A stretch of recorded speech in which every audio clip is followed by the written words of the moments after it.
Que Dios los bendiga mucho.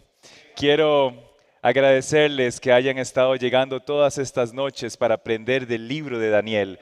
Y también quiero agradecerle a las personas que se han estado conectando a través de las diversas plataformas. Quiero mandarle un saludo muy caluroso allá a Buffalo, Missouri, a mi amigo Rodrigo, a las personas que están viéndonos en este momento en Honduras, a las personas que nos están viendo en Naranjo, a la iglesia de Esparza que se está reuniendo, a las personas que nos están viendo en el laboratorio Histosito. Les damos una cálida bienvenida. Les agradecemos que nos estén escuchando y lo más importante es que este mensaje pueda calar en sus corazones tanto como ha calado en nosotros.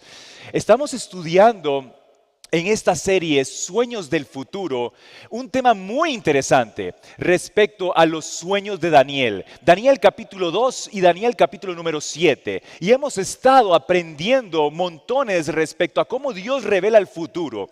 Y vimos en el libro de Daniel capítulo número 7 que se levantan 4 bestias. La primera era representada por Babilonia, la segunda por un oso representado por Medo-Persa, y en esta ocasión vamos a estudiar, como dice el título del tema, acerca del bronce y el leopardo. Así que vamos a pedirle a nuestro Dios que por favor pueda estar con nosotros en esta oración para aprender acerca de su palabra. Incline su rostro para que oremos. Oh Dios, muchísimas gracias te damos porque nos deleitamos en abrir tu palabra, aprender de ella y ver cómo con tanta claridad se presentan los acontecimientos que van a ocurrir en el futuro. Te quiero pedir que por favor, así como usted fue contundente con cada uno de estos personajes en el pasado, lo sea con nosotros también en este presente, y que no tengamos nada que temer para el futuro, siempre y cuando no olvidemos la certeza y la seguridad que usted nos ha dado en el pasado. Estas cosas te las pedimos en el nombre de Cristo Jesús. Amén. Busque conmigo el libro de Daniel. El libro de Daniel, el capítulo número 7. Daniel, el capítulo número 7. Y vamos a ir al versículo número 6 para ver nuestra tercera bestia. Daniel, capítulo número 7, el versículo número 6. Daniel, el capítulo número 7, el versículo número 6 dice: después de esto, vi una tercera bestia, parecía un leopardo, pero la espalda tenía 4 alas de un ave y también 4 cabezas. A esta bestia se le dio dominio. Este reino iba a venir después del imperio Medo-Persa. Y como estuvimos estudiando anteriormente, el imperio que siguió después del imperio Medo-Persia, de los medos y los persas, era el imperio griego. A través de Alejandro Magno, un gran conquistador, que logró hacer lo que a los medos y a los persas les demoró 3 reyes. Un chiquillo de 20 años llamado Alejandro Magno llegó a conquistar absolutamente toda la zona que vimos ayer. ¿Se recuerdan? Los egipcios abajo, los babilonios en el centro, todos los persas. Y mira de dónde ellos llegaron. Ellos llegaron de una esquinita ahí donde no sé si logran ver que dice Tracia, allá arribita. Desde ahí salió Alejandro Magno, empezó y en cuestión de tan solo 15 años. ¿Cuánto tiempo? 15 años llegó a conquistar todo el lugar conocido. Llegó a unir Oriente con Occidente. Su visión era una visión mucho más allá. Por eso es de que los babilonios eran representados con 2 alas de águila. Sin embargo, este reino era representado por un leopardo con 4 alas, porque era demasiado rápido su velocidad de conquista. Pero además tenía 4 cabezas.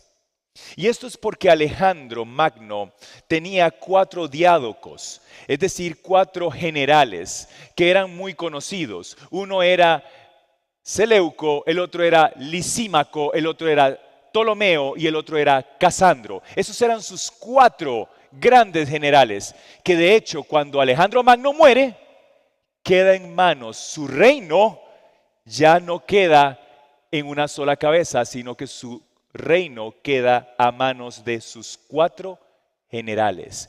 Es por eso que este reino no es representado por un leopardo de una sola cabeza, sino por un leopardo de ¿cuántas cabezas? 4 cabezas. Ahora bien, es muy interesante la visión que tenía Alejandro Magno. Alejandro Magno deseaba unir el Oriente con el Occidente y hacerlo uno solo, todos bajo la filosofía de los griegos. A diferencia de los medos y persas, a diferencia de los babilonios que se mezclaban, se recuerdan que se mezclaban entre sí con las creencias, los griegos no eran así. Los griegos tenían un planteamiento muy distinto, muy revolucionario para la época. Ellos llegaban y decían, es que nosotros somos muy estudiosos, muy cultos, muy preparados. El griego era una persona muy selecta, era una persona, si tú eras griego, eras una persona muy estudiada, muy respetada. Yo soy griego. Entonces ellos veían a los medos y a los persas como, ay no, esos religiosos, extremistas, fanáticos, que corrientes, que andan ahí con esas cosas de la fe y todo eso. Nosotros en cambio somos más pensadores, más. Y entonces Alejandro Magno quería meter esa fuerza que tenía la filosofía griega en todo su imperio. Tanto es así que podemos ver en la página de National Geographic, refiriéndose a esto, que Alejandro acusó de conspirador y ajustició a Filotas, hijo de su veterano general Parmenión, a quien también haría ejecutar. Uno y otro eran orgullosos macedonios, seguramente poco entusiastas de una fusión entre Oriente y Occidente, porque ¿qué quería hacer Alejandro Magno? Fusionar. ¿Qué quería hacer Alejandro Magno? Fusionar Oriente ¿con qué? Con Occidente y hacerlo una sola para poder él transmitir todo lo que se podía aprender del imperio y la filosofía griega. De hecho, dice que él conquistó territorio que se extendía desde su Grecia natal hasta las puertas del subcontinente indio. Y su propósito era difundir la cultura griega. Él no venía con paños tibios como llegó Ciro el Grande o como hicieron los babilonios. No. Él tenía claro, él quería que el mundo entero conociera quién era la cultura de Grecia. Dice que fusionó con las culturas de las regiones sometidas, impregnó el lenguaje, impregnó la política, impregnó el arte, impregnó la literatura e impregnó la religión. Él trató simple y sencillamente de decir, así es como se va a hacer la cosa. Lo vamos ahora a hacer al estilo de Grecia. Pero es que ¿por qué no nos adaptamos? No. Vamos a hacerlo al estilo de Grecia. Tanto así que la cultura griega es una de los principales bastiones cuando hablamos hoy en día de muchas cosas. Por ejemplo, cuando hablamos de filosofía, los griegos, como es que casi que los babilonios y los persas no existen, y realmente sí, pero cuando uno dice filosofía, los griegos. El teorema de Pitágoras, la geometría, la democracia surge en Grecia, porque Grecia, ¿qué hizo? Impuso su forma de pensamiento. Ahora, ¿por qué Alejandro Magno estaba tan fascinado por dar a conocer el pensamiento griego? ¿De dónde aprendió Alejandro Magno el pensamiento griego? ¿Se ha preguntado usted alguna vez eso? Alejandro Magno, él era un estudiante devoto de un pensador, el más influyente de la filosofía griega, llamado Aristóteles. Alejandro Magno aprendió de Aristóteles y Aristóteles le transmitió su forma de pensar. Pero mira qué interesante la forma de pensar que le transmite Aristóteles. Permítame leer un poco acerca de esto.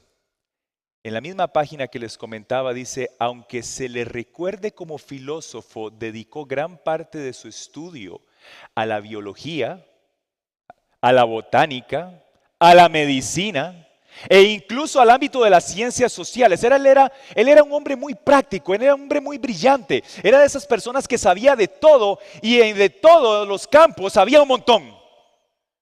Era un experto. Aristóteles tenía una mente brillante. Él había aprendido de Platón. De hecho, Platón fue su maestro, pero Platón mismo reconocía, no, mi mejor discípulo es Aristóteles.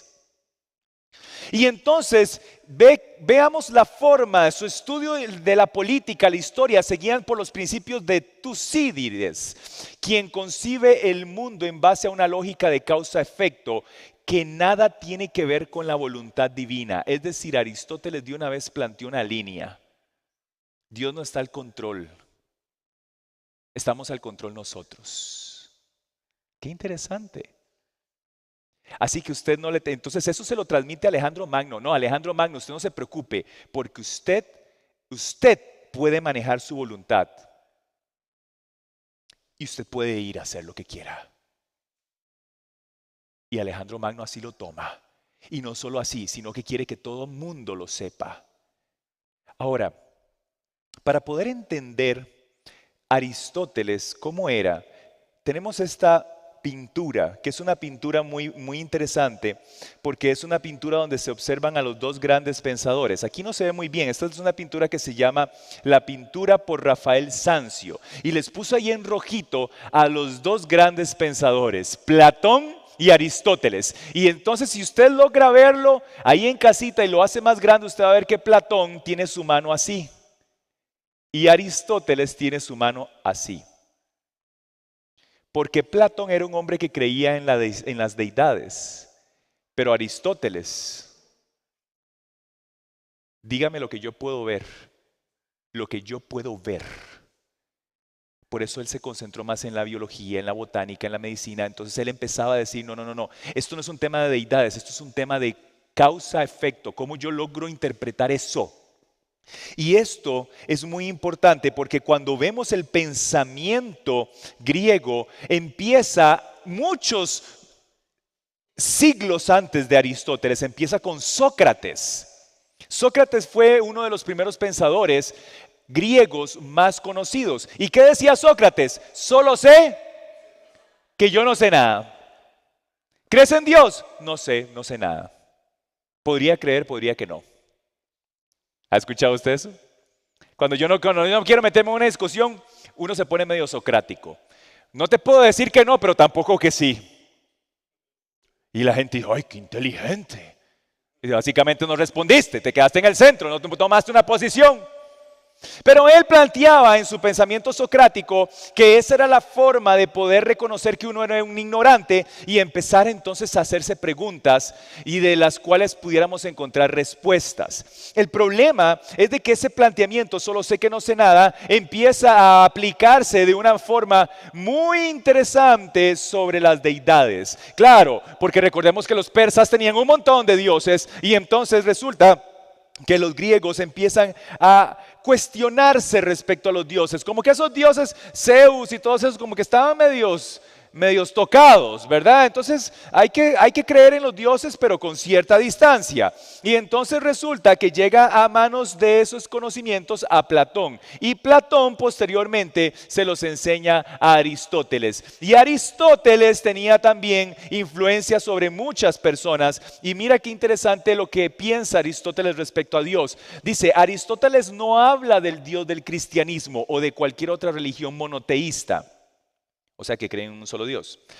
Este es un Dios considerado solamente como una hipótesis filosófica para dar completitud a toda una teoría sobre el cambio. Es decir, Dios no es que es una persona, no, es algo muy, muy filosófico, es algo como muy, ¿me entiendes? No es como lo que nosotros entendemos por Dios, ¿sí? Y sin embargo usted dirá, ay, eso está como extraño, ¿verdad? Pero fíjese lo que dice ahí, su teología está basada en una visión cosmológica y fue uno de los primeros filósofos en formular un argumento cosmológico para la existencia de un Dios. Su razonamiento luego sería adoptado por los teólogos. ¿Quiénes? ¿Quiénes? O sea, que tenemos que tener cuidado porque resulta que mucho de lo que está aquí de la teología cosmológica de Dios puede ser una importación de lo que tenemos nosotros en el cristianismo y no nos hemos dado cuenta. Entonces, ¿por qué sabemos eso? Porque usted no sé si ha escuchado, todos somos cristianos, usted cree en Dios, yo creo en Dios, todos creemos en Dios. Y eso es lo más importante. ¿Ha escuchado usted eso?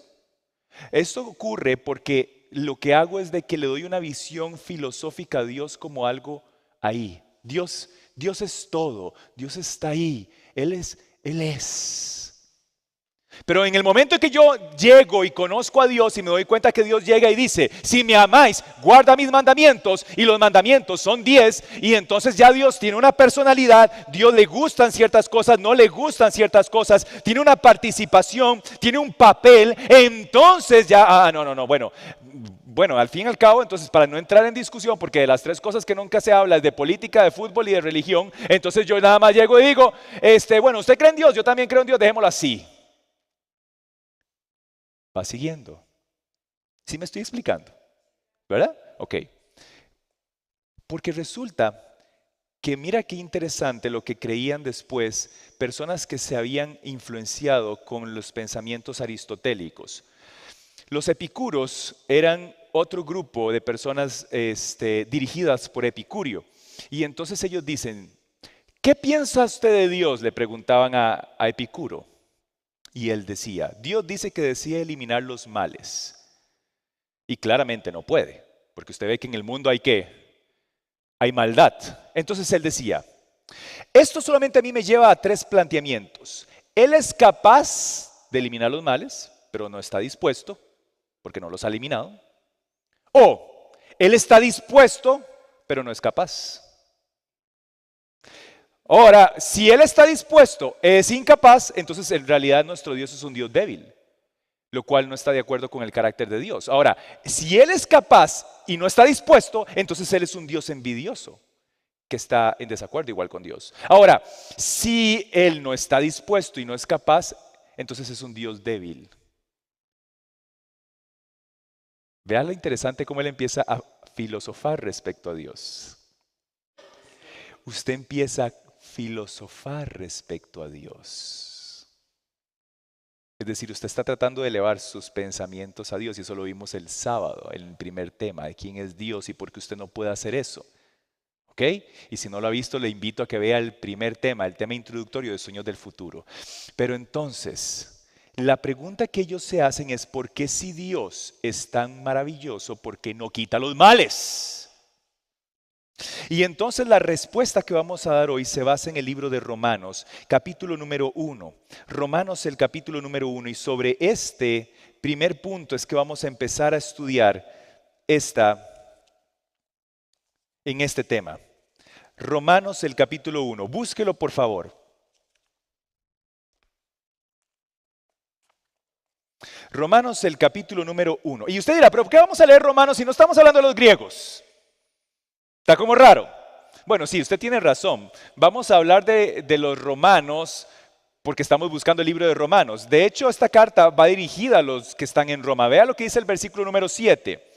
A todos ustedes que están en Roma, los amados de Dios que fueron llamados a ser santos, que la gracia y la paz de nuestro Padre y del Señor Jesucristo sea con todos ustedes. Es decir, este libro está escrito para las personas que viven ¿en quién? En Roma. Pero mira lo que dice el versículo número 13. ¿Ya está conmigo? Versículo número 13. Pero quiero que sepan, hermanos, que muchas veces me propuse ir a visitarlos para tener también entre ustedes algún fruto, como entre los otros hermanos no judíos, pero hasta ahora he encontrado obstáculos. Es decir, yo quería ir a visitarlos, pero no he podido por razones de tiempo. Ahora vea lo que dice el versículo número 14. Estoy en deuda con todos. Claro, yo me imagino a Pablo deseando poder ir a visitar a todo lado, pero no podía y no podía y no podía. Y vea lo que dice el versículo 14, estoy en deuda con todos, sean griegos o no griegos, sabios o no sabios. Así que por mi parte estoy dispuesto a anunciarles el evangelio también a ustedes, los que están en Roma. Es decir, este libro de Romanos es Pablo tratando de hablarles a todos aquellos con los que él se sentía que estaba en deuda porque no los había podido visitar. Y ahora la pregunta es, ¿por qué Pablo, de todas las naciones que había, por qué Pablo dice a los griegos? ¿Por qué Pablo llega y dice, esto que les voy a escribir es para los romanos, pero me encantaría que yo se lo hubiera podido decir a los griegos también? ¿Por qué Pablo quería hablarle a los griegos? Y ahora es entonces en donde vamos a empezar. Versículo número 19. Váyalo leyendo conmigo. Dice, para ellos lo que de Dios se puede conocer es evidente, pero Dios se lo reveló. Porque lo invisible de Dios, es decir, su eterno poder y su naturaleza divina, se hacen claramente visibles desde la creación del mundo y pueden comprenderse por medio de las cosas hechas, de modo que no tienen excusa. Le está hablando Pablo a los grandes filósofos y les dice, ustedes conocen a Dios porque Dios les ha revelado todo. Mira, por eso Aristóteles pasaba pegado viendo una flor. Ese era el trabajo de Aristóteles, ¿verdad? Ahí pasaba horas, no tenía nada que hacer, no había Instagram, no había Facebook, no había nada. Entonces estaba viendo la flor y ahí podía pasar 3 horas viendo la flor y escribiendo cosas respecto a la flor. Y el hombre conocía la profundidad de Dios. Además, yo no sé si usted tiene muy claro, pero los grandes creadores de la geometría, oiga, eso era una ciencia, es una ciencia y es unas bases que tienen ellos que son impresionantes. Tienes que llegar a darte cuenta que hay un Dios muy poderoso detrás de todas esas leyes que dicen, esto viene aquí, esto está colocado aquí, y entonces esto es impresionante. Por eso es que dice Pablo, Dios le reveló a ellos. Así que ellos no tienen excusa de decir no conozco a Dios, porque ellos pudieron ver a Dios directamente. El problema de ellos viene en el versículo número 21. Pues a pesar de haber conocido a Dios, no lo glorificaron como ¿quién? Ni le dieron gracias, sino que se envanecieron en sus razonamientos y su necio corazón se llenó de oscuridad. Es decir, ellos llegaron y empezaron a conocer cosas profundas respecto a las matemáticas, a la biología, a la botánica, a la medicina, y en vez de llegar y decir, gloria a Dios, es que esto es impresionante, más bien llegaron y dijeron, ahora yo conozco a Dios. Y no es tan maravilloso como dicen que es, porque yo lo entiendo. No es mágico, tiene una explicación. Entonces yo me creo muy inteligente porque ya logré conocer los secretos de Dios. Yo ya sé qué significa el ADN, yo ya sé lo que hay en cada una de esas bases nitrogenadas, en cada una de todos esos componentes. Yo sé todo ese tipo de cosas, entonces yo me siento muy inteligente, muy brillante, y casi que yo voy a buscar la partícula de Dios. ¿Usted ha escuchado eso? Ya casi estoy a punto de encontrar la partícula de Dios, imagínese. En vez de darle gloria a Dios y reconocerlo por lo que es, por su perfecta calibración en cada una de las cosas, más bien en vez de eso, se glorificaron a ellos, se envanecieron en sus propios razonamientos. Y entonces, al hacer eso, por eso dice que su necio corazón se oscureció. ¿Por qué usa la palabra necio?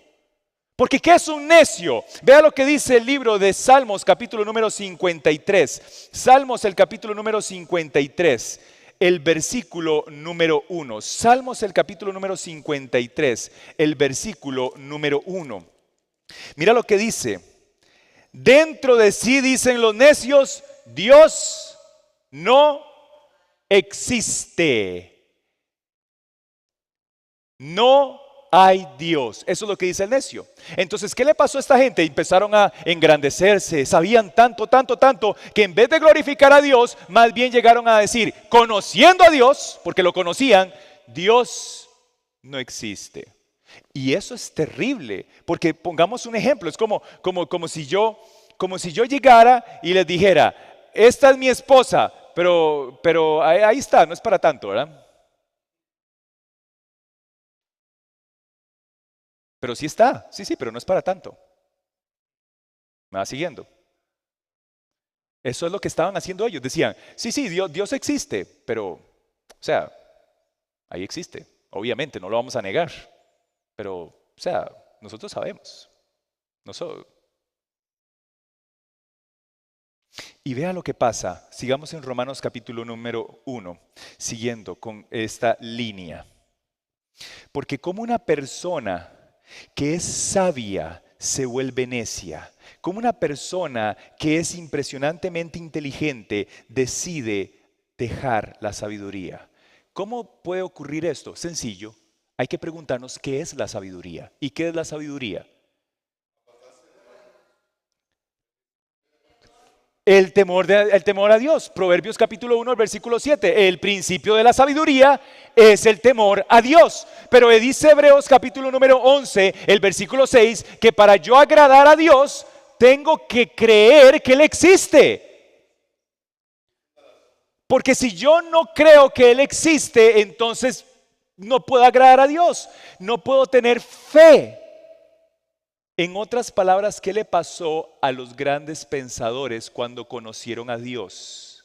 Que cada uno de ellos conocieron a Dios, decían que era una persona maravillosa, decía que era una persona espectacular, pero decidieron mejor decir, pero yo no le creo, ¿verdad, a Dios? Porque ahora ya sé quién es Dios. Entonces no tenían ¿qué? No tenían fe. Y el problema es de que el libro de Romanos, capítulo 1, adivinen cuál es el meollo de Romanos. ¿Qué dice Romanos capítulo 1? Sigamos ahí en Romanos. Ahí les parafraseé algunos versículos para ir un poquito más rápido. Pero ¿qué dice Romanos capítulo 1? El versículo número 17. Romanos el capítulo 1, el versículo número 17. ¿Qué dice? Porque el Evangelio se revela. Porque en el Evangelio se revela la justicia de Dios, que de principio a fin es por medio de ¿qué? De la fe. Tal como está escrito, el justo por la fe vivirá. En otras palabras, lo que estaba haciendo Pablo era diciendo, ustedes, grandes pensadores, tienen que entender este concepto. Ustedes pueden llegar a ser salvos si aprenden a integrar todos sus conocimientos y no olvidarse que tienen que tener fe, porque el justo por la fe vivirá. Y el problema entonces es de que básicamente lo que está planteando este gran apóstol Pablo es que la fe y la justicia son los dos elementos. ¿Cuáles son los dos elementos? La fe y la justicia. Fe y justicia son los dos elementos que giran en torno a esto. Y vea lo que dice el libro de Romanos, capítulo 1, versículo 23. Cuando tú decides no tener fe, cuando tú decides poner tu propia justicia, entonces lo que pasa es que empiezas a cambiar la gloria de Dios, que es maravillosa, que es perfecta, y empiezas entonces a agarrar a Dios y a igualarlo a quienes. A hombres corruptos. Por eso cuando usted lee toda la filosofía griega, usted se da cuenta de que hay un montón de cosas que supuestamente los dioses hacen y que son dioses muy humanos. No sé si se dan cuenta, los dioses, la filosofía griega cuando empieza a utilizar toda esta literatura, el arte griego, usted ve un montón de cosas ahí que el dios tal violó a no sé quién, hizo no sé cuánto, entonces empiezas a agarrar a Dios y empiezas a equivalerlo a hombres que corruptibles. Y esto no es ajeno. Quisiera hablar un momento respecto a una película que es muy reciente, que se llama Thor. En esta película se habla acerca de los dioses Y es muy interesante porque me tomé el tiempo para ver de qué hablaba. Créanme que no la vi, pero sí me puse a ver un resumen, porque me llamó mucho la atención el argumento. Él es el actor Christian Bale, que de hecho es caracterizado por una vez que le entregaron en los Globos de Oro y él dijo, basé mi personaje gracias a la inspiración de Satanás. Entonces a mí me llama mucho la atención la película que ahora él interpreta de malo, ¿verdad? Porque obviamente no le agradeció a Satanás, pero lo interpretó de una forma que llama la atención. Entonces él es un personaje en el cual se encuentra en una situación muy angustiante porque su hija está a punto de morir y entonces él llora y le pide a los dioses que por favor sanen a su hija, que por favor le ayuden, no sé qué, y cuando por fin pasa el momento, su hija muere y los dioses no lo escucharon. Y resulta que los dioses se le aparecen y los dioses se le empiezan a burlar en la cara, se empiezan a reír, dice, este hombre tiene fe, tiene fe.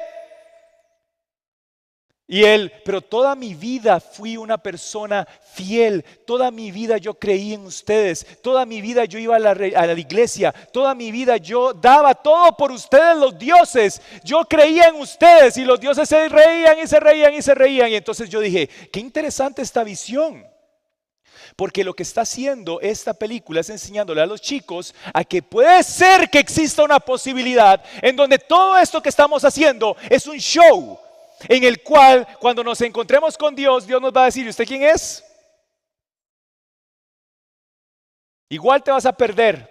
Y entonces este hombre quedó tan impactado con eso que entonces él decide empezar a matar a los dioses y a vivir su vida como sea. Pero entonces lo interesante de esto es que el empezar a vivir su vida como sea es lo que justamente dice Romanos capítulo 1, versículo 24, que pasa cuando tú tomas la justicia por tus propios esfuerzos. Dice Romanos 1:24, por lo cual también Dios los entrega a la inmundicia en las concupiscencias a sus corazones, de modo que deshonraron entre sí sus propios cuerpos. Es decir, cuando tú te alejas de Dios, cuando tú te quejas con Dios, cuando tú le dices a Dios, Dios, usted no es justo, Dios, ¿por qué permitiste esto? Dios, ¿por qué no dejaste que esto pasara? Dios, ¿por qué hiciste esto? Y entonces dices, esto no es justo, yo voy a la verdad a vivir mi vida. Dios dice, ¿quieres vivir tu vida? Entonces haz lo que quieras. Y entonces dice el versículo 24 que Dios los entrega a sus concupiscencias del corazón. Qué interesante.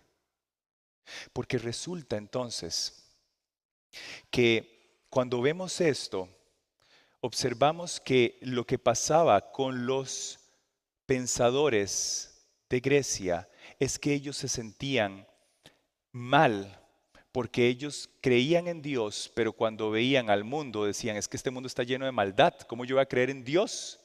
Si este mundo es así, es un asco. Y entonces, yo quiero invitarlos a que vayan al libro de Eclesiastés, en donde había un gran sabio también. Lo que pasa es de que este era un sabio no griego, este era un sabio judío. Eclesiastés capítulo 8. Eclesiastés el capítulo número 8. Y vamos a leer el versículo número 10. Eclesiastés 8:10. Eclesiastés capítulo número 8, el versículo número 10 dice, también he visto que los inicuos se les sepulta con honra, mientras que a los que frecuentan el lugar santo se les echa al olvido en la misma ciudad donde se condujeron con rectitud. Es decir, resulta que Salomón, que fue el que escribió este libro, empieza a reflexionar. Ahí mismo, busque capítulo 7, el versículo 15. Todo lo que he visto durante mi vida, dice, hay gente honrada que muere por ser honrada y hay gente malvada que por su maldad alarga su vida. Y si seguimos leyendo, vamos al capítulo 9 de Eclesiastés en el versículo 11, y entonces él se da cuenta, dice, volví mi mirada y vi bajo el sol que no son los más veloces los que ganan la carrera, ni los más fuertes los que ganan la guerra. También vi a los sabios que no tienen que comer, que quien es inteligente no necesariamente es rico, y que quien tiene conocimientos no siempre es favorecido. Es decir, Salomón se da cuenta que este mundo es un mundo ¿qué? Injusto. Salomón se da cuenta que este mundo no es un mundo justo. Pero ¿cuál es la diferencia entre Salomón y los pensadores griegos? Que los pensadores griegos estaban buscando la justicia que se ve en ¿cuál tierra? En esta tierra. Pero Dios no dice que la justicia se va a hacer en esta tierra. Dios dice que la justicia viene ¿de dónde? Del cielo. Pero esa justicia que viene del cielo es una justicia que usted y yo tenemos que aprender a confiar en ella por los ojos de la fe. Por eso es que dice que el justo por la fe vivirá. Porque lo que te parece que es injusto en esta tierra no necesariamente va a quedar injusto para siempre. Las cosas que parecen que no estuvieron bien en esta tierra, en algún momento van a recibir su debida paga en el momento correcto y en el lugar correcto y a la hora correcta. Porque es a través de los ojos de la fe que entendemos esto. Por eso Job en el capítulo número 19, en el versículo número 25, mientras él estaba todo lleno de costras, semidesnudo, había perdido todas sus riquezas, había perdido a su esposa, había perdido a sus hijos, no tenía nada de qué gloriarse. Él se encontraba tirado así y tenía a los amigos como diciéndole: ay, vea Job, lo que pasa es que usted está pasando todo esto porque seguro usted se portó mal. Y quién sabe qué castigo del cielo está recibiendo. Y Job decía: pero es que yo no me he portado mal, yo estoy seguro que no me he portado mal. Por eso Salomón decía: yo he visto a justos morir en la miseria, he visto a brillantes mentes en la pobreza, he visto a los más lentos ganar una carrera y he visto a débiles ganar batallas. Porque no es el más fuerte, no es el más inteligente. Es este el planeta en que vivimos. Y entonces Job llegó y dijo: yo solo sé una cosa, yo sé que mi Redentor vive.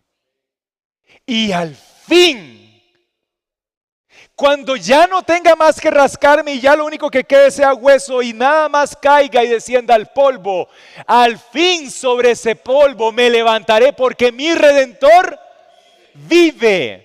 Y yo tengo fe en eso. Yo no es que voy a ver lo que veo, lo que me rodea. Yo no tengo fe en los tribunales de justicia. No tengo fe en los políticos. No tengo fe en los pastores. No tengo fe en las iglesias. Tengo fe en mi Redentor porque Él es el que vive. Por eso es que estamos acá. No estamos acá porque yo confío en mis propias fuerzas. No estamos acá porque yo confío en mi propia justicia. Yo estoy acá porque confío en el Redentor, que es el que vive y es el que me levantará y es el que hará justicia y es el que hoy te está llamando a ti. Porque ahora resulta que la fe no es un tema nada más de: bueno, yo tengo fe, yo creo que mi Redentor vive. ¿Qué fue lo que vimos la vez pasada? ¿Qué fue lo que vimos ayer? Si me amáis, guarda mis mandamientos. Pero ahora te voy a enseñar algo más, porque a veces las personas piensan que la salvación es por obras, pero ayer vimos que la salvación no es por obras. Porque cuando hablamos de las obras, a veces la gente inmediatamente piensa en las obras de la ley. Pero usted sabía que las obras de la ley no son las únicas obras de las que habla la Biblia. ¿Cuáles son las obras de la ley? Bueno, ¿cuáles son los 10 mandamientos? Entonces veamos cuáles son los 10 mandamientos. Veamos los mandamientos que tienen que relación con el prójimo. Honra a tu padre y a tu madre, ¿ok? No matarás, no adulterarás, ¿ok? No mentirás, no codiciarás. Entonces yo tengo todos esos, yo guardo la ley. Es decir, yo tengo las obras de la ley. Pero busque conmigo el libro de Santiago. Santiago el capítulo número 2. Y ya vamos a terminar. Santiago el capítulo número 2. Santiago el capítulo número 2. Versículo número 14, vea lo que dice Santiago 2:14. Hermanos míos, ¿de qué sirve decir que si tienes fe, si no tienes obras? ¿Acaso esa fe puede salvar? Porque la fe sin obras, ¿cómo es? Quiere decir que la fe tiene que, pero no son las obras de la ley, son las obras de la fe. Son las obras de la fe, están las obras de la ley y aquí Santiago nos está diciendo que están las obras de la fe. ¿Cómo? Que no se supone que nada más es cree y ya. Solo yo creo, solo cree y listo. No, Santiago dice que la fe tiene obras. Permítame ponerte un ejemplo. A ver, yo sé que hay un mandamiento que dice no adulterarás. ¿Estamos claros? Ahora bien, si yo tengo una amiga y a mí me gusta esa amiga y me veo tentada con esa amiga y esa amiga me dice, ¿por qué no vamos a tomarnos un café? No hay ningún mandamiento que diga no irás a tomar café, ¿verdad? Con tu amiga. Jejeje. Bueno, pero no voy a hacer nada, ¿verdad? Yo solo voy a ir a tomar un café. Las obras de la fe dicen que yo mejor digo, no, muchas gracias. ¿Por qué? Porque yo sé, por fe, que a mi Dios no le agrada. Las obras son las obras de la fe. Esas son las obras que no se ven y que no están en los 10 mandamientos, sino que son las que por fe yo practico en mi vida porque le creo que hay un Redentor que vive. Y eso es lo que quería decir en el libro de Romanos, el capítulo número 1. Al final, Romanos, el capítulo 1. Ya terminemos vea lo que dice Romanos, el capítulo número 1. Porque yo tengo fe en eso. Entonces, Romanos, el capítulo número 1, el versículo 32 dice, aunque saben bien el juicio de Dios, en cuanto a los que practican tales cosas son dignos de muerte, no solo las hacen, sino que también se regodean con las que los practican. Es decir, al fin y al cabo yo tengo fe que existe un Dios que va a tener que va a hacer juicio. Y el tener fe en eso te lleva a hacer obras. Por eso es de que en el libro de Santiago dice, si ves a alguien desnudo, ¿qué haces? Vístelo. A ver, ¿cuál mandamiento es ese, hermano? Amarás a tu prójimo como a ti, pero hay uno que diga, vestida a tu prójimo como a ti mismo. No, nada más dice, ámalo. Yo puedo llegar, lo veo desnudo y le doy un abrazo. ¿Me va siguiendo? El concepto es correcto. Tiene que haber obras porque la fe no es solo creer, es accionar. La fe es accionar. Y hoy tú ahí en casa, tú donde te encuentras, aquí en la iglesia, tienes que entender que tienes que accionar. Tienes que accionar. Busca conmigo el libro de Marcos, el capítulo número 16. Marcos, el capítulo número 16. Y con este cerramos. Marcos, el capítulo número 16. Vea qué interesante. Jesús llega y dice, el que crea, ese será salvo. Pero el que no crea, ese será condenado. Marcos capítulo 16, versículo 16. Búsquelo conmigo para que vea que no le estoy mintiendo. Marcos 16, 16. El que crea, ese será salvo. Y el que no crea, ese será condenado. Dice así el versículo.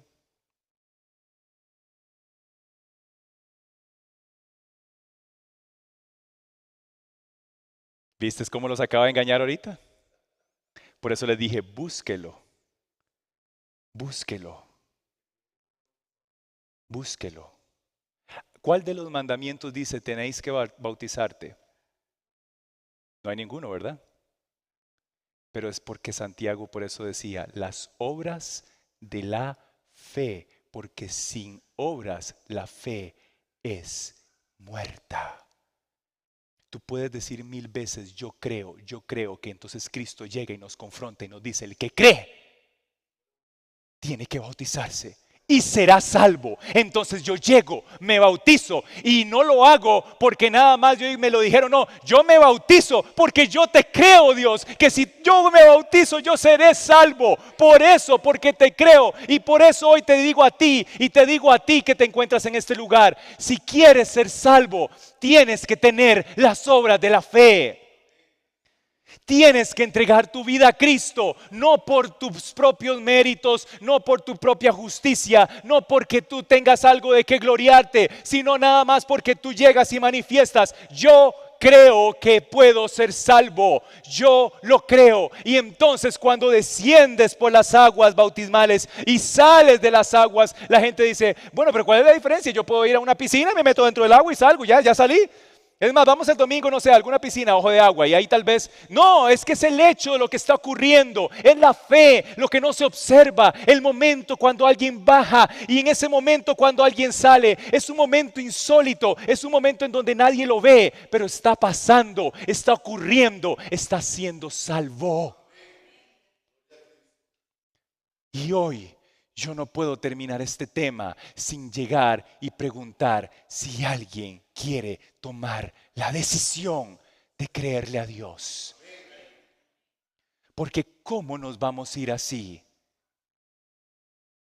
¿Cómo vamos a desvincular todo este conocimiento, igual que los griegos, un montón de conocimiento, un montón de información y al fin y al cabo sin fe?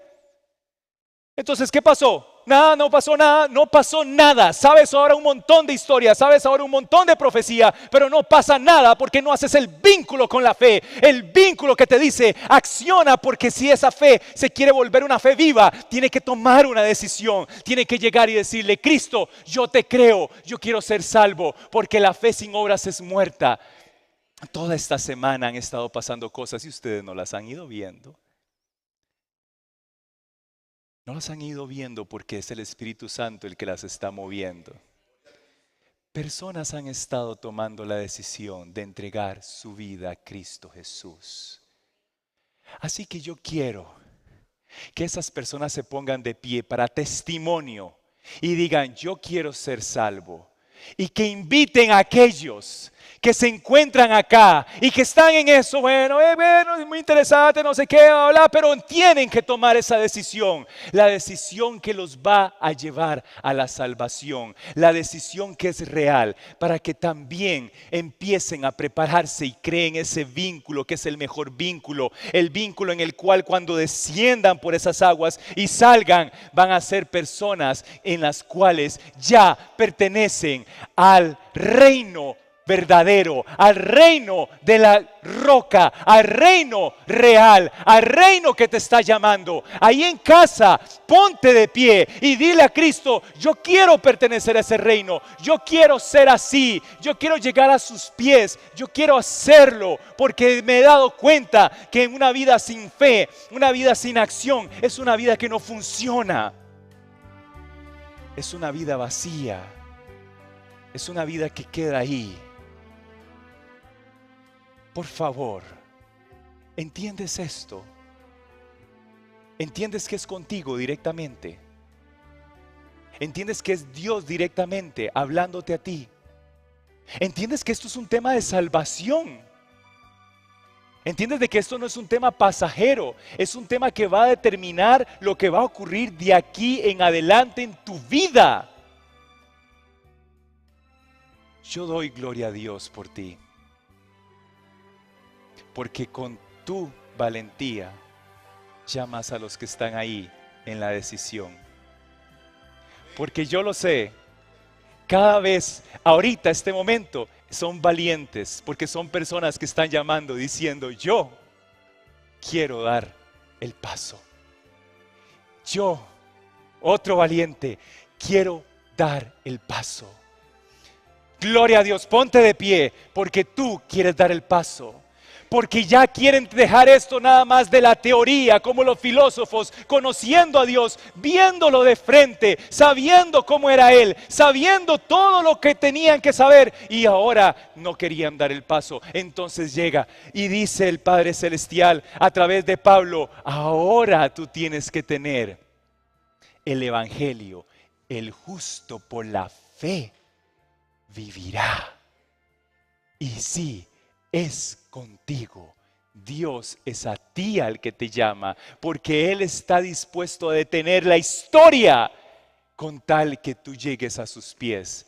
Oh, cuánta gente estuvo tan cerquita de ese momento. Recuerdo cuando Pablo llegó y predicó y le dijo al rey, por poquitititito y me convences. El punto es de que aquí nadie te quiere convencer. Pasen adelante para que podamos orar. ¿Sí, Rosa Iris? Pasen adelante, vamos a orar, vamos a orar. Vamos a ponernos acá. Si hay alguien que quiere tomar esta decisión tan poderosa, que Dios te bendiga, que sea ese vínculo de fe, los que nos fortalezca para la eternidad. ¿Sabes? Yo quisiera que entendiéramos esto. Dios reveló los sueños del futuro, todo el futuro lo reveló para ustedes. Pero más allá de eso, en el corazón de Dios estaba este momento. ¿Me entiendes? Porque así como le dijo a Nabucodonosor, tú eres la cabeza de oro, ahora nos dijo a nosotros, y ustedes están aquí, en los pies, a un punto nada más. Yo solo quiero que ustedes escuchen la canción que trae Andrés y Xochitl y que meditemos en el mundo en que nos encontramos y en el mundo hacia donde nos dirigimos, para que no olvidemos esto nunca. Y si hay alguien más que entiende a través de esto que Dios le está llamando, todavía hay un espacio más para ti.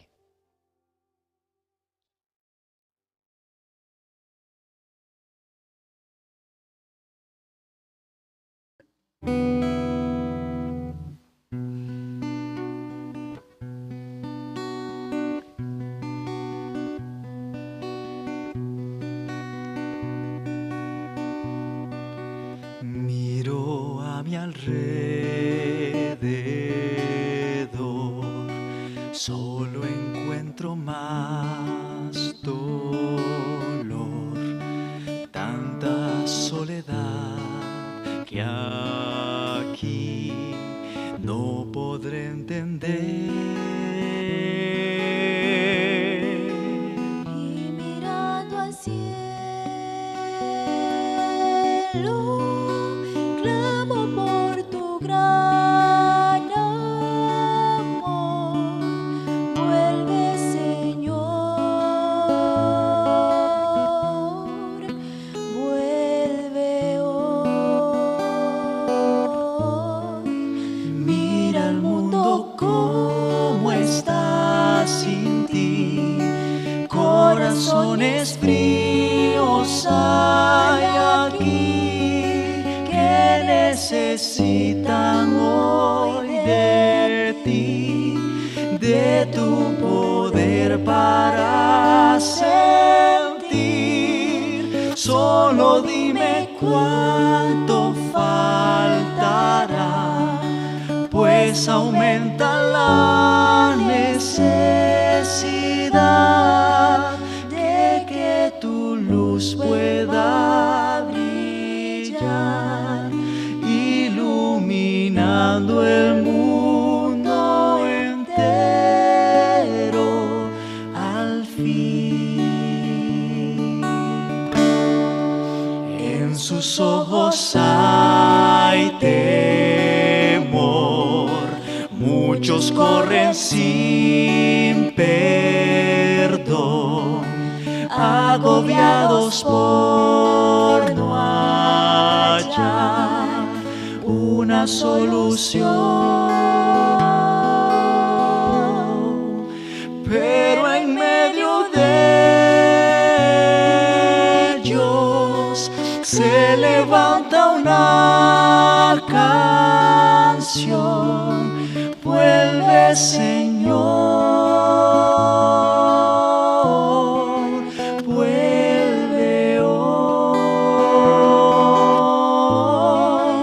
Mira el mundo como está sin ti, corazones fríos hay aquí que necesitan hoy de ti, de tu poder para sentir.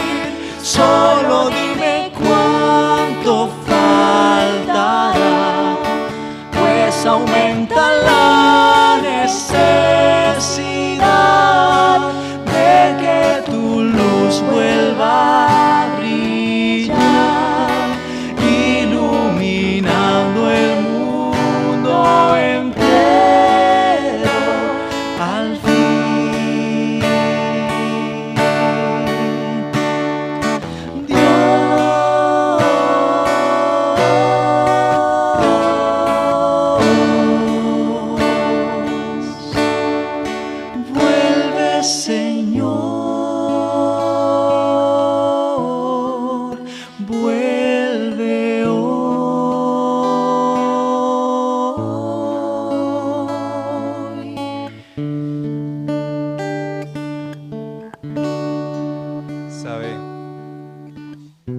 cuando hay momentos difíciles en este mundo, cuando veo a una madre perder a su hijo, cuando veo a unos hijos perder a su madre, yo también canto esta canción. Quiero que el Señor vuelva pronto. Pero luego a veces parece que el mundo es muy duro y me parece injusto que Cristo no haya venido aún. Pero luego los vuelvo a ver a ustedes y entiendo por qué. Aún hay tiempo. Así que aún hay tiempo para uno más. Y entiendo que por eso es que el mundo tiene que pasar esto, para que personas como ustedes lleguen a los pies de Cristo. La pregunta es, ¿por qué se dilatan tanto en escoger? ¿Cuánto dolor le hubieran ahorrado al mundo si ya hubiéramos todos tomado la decisión? Pero sé que cada uno tiene su tiempo y que en el tiempo de Dios tú estás en sus planes. Padre Santo, voy a detener esta oración por un momento, solo para preguntar, ¿hay alguien más que quiera tomar la decisión de entregar su vida a Cristo Jesús? Aún hay un espacio para que llegue a los pies de su Salvador, porque es en la fe, con acciones, la que promete la eternidad. Si hay alguien más, porque es contigo y sabes que Dios te está llamando a ti, es el momento, porque es el presente lo que solo tiene el ser humano. No hay más. El futuro no se conoce, pero este momento yo sé que esa presencia que no siempre la sentimos está aquí por tan solo uno más. Así que hay alguien más que quiera pasar adelante para tomar la decisión de entregar su vida a Cristo Jesús.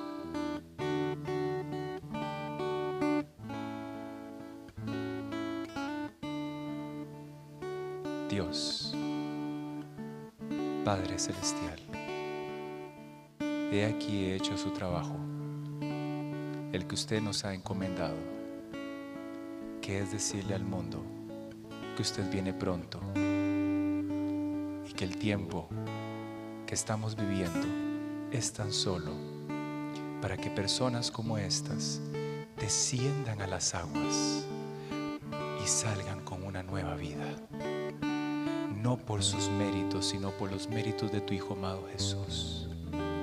Quiero pedirte, Padre Santo, en este momento, nuevamente voy a detener esta oración para ahorita hablar con las personas que están en línea. ¿Hay alguien en casa que quiera tomar la decisión de entregar su vida a Cristo Jesús? Usted sabe que si tan solo se pone allá en su hogar de pie y nos escribe, yo quiero tomar mi vida por Cristo y dársela a mi Salvador en la verdadera fe, hay un campo virtual también acá para usted. Tan solo tienes que decirlo, tiene que salir de tus labios, tienes que declararlo, tienes que decir, yo también quiero ser salvo de toda maldad. Mi fe no está en esta tierra, mi fe, mis ojos miran allá, no en la justicia de este mundo, giran en la justicia, en aquella que decía Job, esa que no se ve, esa que dice, yo sé que mi Redentor vive y con Él me levantaré. Señor, ahora el llamado ha sido terminado, pero si tan solo uno más pasa ahorita delante de su presencia, solo le pido que sean sus ángeles que le conduzcan con amor y le traigan con paciencia, para que puedan a través de este acto aprender lo que es la fe y aprender cuáles son las obras de la fe. Sánalos a todos ellos para que el día que desciendan a las aguas puedan ver sus sueños realizados y que hagan tesoros a partir de ahora en el cielo. Escucha sus corazones, las peticiones que hay, para que puedan no solamente ser salvos, sino traer a otros ahora a la cruz y sean esos misioneros que tanto necesita tu pueblo. En el nombre de Cristo Jesús. Amén. Que Dios los bendiga.